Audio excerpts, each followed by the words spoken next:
Parce que la chair a des à l'esprit. Ce que l'homme intérieur veut, ce n'est pas ce que ta chair veut. Il y a des phasages. L'autre est toujours dominant. L'autre va attirer l'autre. Maintenant, il faut savoir équilibrer ça. Mais pour arriver à l'équilibre, tu n'auras pas besoin de la loi. Pour arriver à l'équilibre, tu n'auras pas besoin de la justice.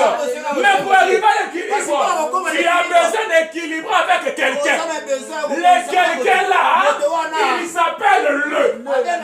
Alléluia.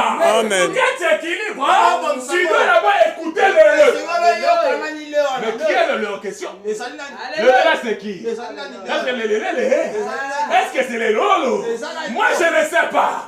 Mais il faut que tu saches, il est la personne que tu dois écouter. Parce qu'en dehors de lui, ce n'est que la mort et la désolation. Je peux t'informer, si tu es malade, si tu pars au CHU, les docteurs vont te dire, par rapport à ton cas, maman c'est fini pour toi. Par rapport à ta situation, il n'y a plus d'espoir pour toi. J'aimerais te dire, le docteur peut dire, mais le lait n'a pas encore parlé. Ce qui compte pour toi, ce n'est pas la parole du docteur. Ce qui compte pour toi, c'est la parole de l'œil.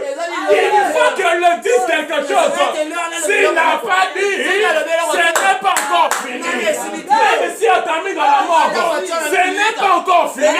Mais oui, papa dit la mort. Papa dit la mort. Le magicien, frère Paul. Frère Paul. Il y avait cette vidéo qui passait là. Il pouvait dire ceci. Si on sacrifie quelqu'un, aussi longtemps qu'on n'a pas encore enterré dans le cercueil,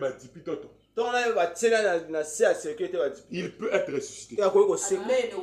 Même s'il a passé une semaine à la mort. Je ne sais pas si vous comprenez ça. Amen. Vous ne me comprenez pas. Amen. Retournez un peu en arrière. Retournez un peu là. Avant qu'il puisse comprendre. La mort, c'est un état simplement. C'est un état. Un état de sommeil profond. En réalité, quand quelqu'un meurt, il ne meurt, il n'est pas parti pour le bon. Son esprit est au repos quelque part.